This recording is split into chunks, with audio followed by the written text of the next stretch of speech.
Stay in a state of perpetual discomfort.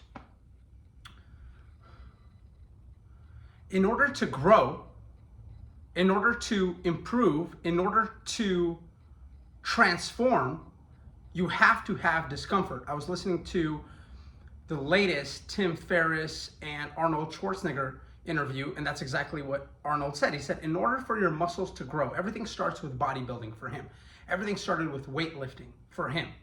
So he saw that as a metaphor for life, in the sense that when he is pushing his body to the limit, when he is getting uncomfortable, when he is feeling the pain, when he is pushing to failure and beyond, that's when true growth happens. Now, plenty of different fitness gurus around will dispute those kind of things, but the metaphor still stands.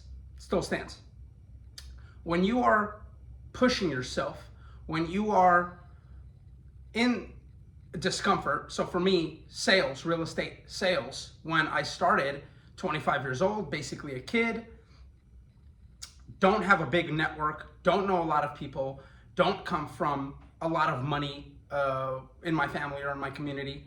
And so I had to go outside and I had to put myself out there. So that meant knocking on doors. It meant cold calling strangers. It meant going to for sale by owners and expired listings. It meant putting myself out there on social media. It meant doing a lot of things that are extremely uncomfortable. And you are in this perpetual feeling of discomfort. And beyond that, sometimes it is painful. Sometimes when you're just hit with rejection after rejection after rejection in sales, specifically, especially high price sales where there's a lot less transactions, a lot less proof of success, especially early on, it is very demoralizing, it's very uncomfortable, and it's very painful. But you have to keep pushing through. And staying in this mode of discomfort is what allows you to continue to grow, continue to transform, and continue to get closer to your goals. Now, what happens when you've gone past that initial phase?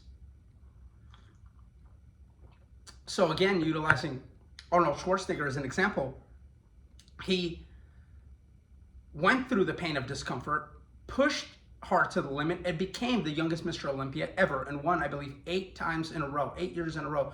He was the number 1 bodybuilder in the world, started as the youngest one, and just continued to dominate year in and year out. Then what happened after that? Mid to late 20s, early 30s, he says, I want to be an actor. And people laughed at him and said, hey, nobody really wants to see this big, buff, thick accent guy. Can you even act? Your English is bad. No, dude, you're just a novelty. Maybe you can play a bouncer or something, or some big buff, monster somewhere, but you're not going to be the star of the movie. He said no. And the quote that I love from him that really resonated with me a lot is that they said, hey, you're not going to be able to climb up this ladder. This isn't the way that you climb up this ladder. And he said, okay, great. I'm going to build my own ladder and climb up that way. So building your own ladder in whatever you pursue is incredibly uncomfortable, incredibly painful. And a big problem that hits a lot of us who are looking to achieve, a lot of us who are looking to grow, a lot of us who are looking to become the best versions of ourselves possible, is actually a little bit of a catch-22, because once you conquer some of your goals, once you get up there and you made it, it's very easy to become complacent and settle into comfort. Oh, I'm already a top real estate salesperson in the San Francisco Bay Area. I already sell a ton of homes. I'm already up there.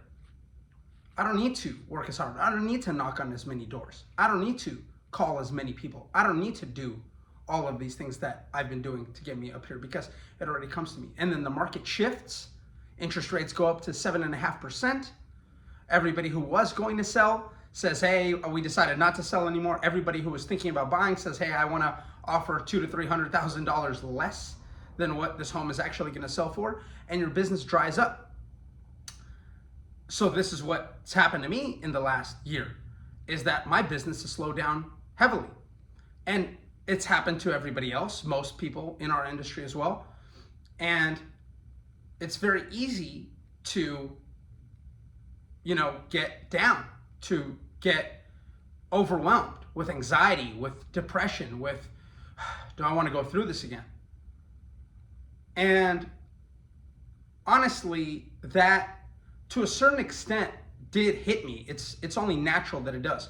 But as Zig Ziglar said, but probably many other people have said, is you can't control the first thought that comes into your brain, but you can control the second thought, okay? You can't control what happens to you, but you can control how you react to it. That was a Jim Rohn quote, but also many other people have said that as well. So as the market shifts, as I've gotten comfortable in my business, the market has now forced me to get uncomfortable. I wish I had forced myself to get uncomfortable and say, hey, wait, this is not enough. Hey, the market shift is coming. You need to work harder. You can't stop doing what got you here. You can't stop the momentum from going. So I'm in the zone right now of I'm working harder again than I've ever worked in my life. Once again, I'm back to that hunger, back to that initial grind, back to knocking on doors, introducing myself to the neighbors and saying, hey, I did a great job of selling this house down the block, even with the market slowing down. We prepped it, we did all this work, we got it, and I want to introduce myself to you. And I know you probably know a few other realtors, and I know you probably don't feel comfortable talking to somebody who just knocked on your door, but hey, you know what? I have a great smile, I do a great job, and I'm here to help you and your family if you're looking for my services. Thank you so much. Have a great day. So I'm at the point where I have to be uncomfortable day in and day out. And this discomfort, this pain is exactly what's going to allow me to take my business to the next level. Same thing with these videos that I've committed to doing every day. Creating these videos and putting myself out there for the world to see every day for my thoughts. Again, this isn't just for me. This isn't just for me doing this for other people. This is me mentoring and coaching myself. This is me giving myself inspiration. This is me giving myself the tools and skills that I need to succeed and take my business and my life to the next level. So I hope you enjoy it, and remember to stay in perpetual discomfort day in and day out. Get comfortable being uncomfortable and push yourself to the limits and beyond to achieve your goals and dreams.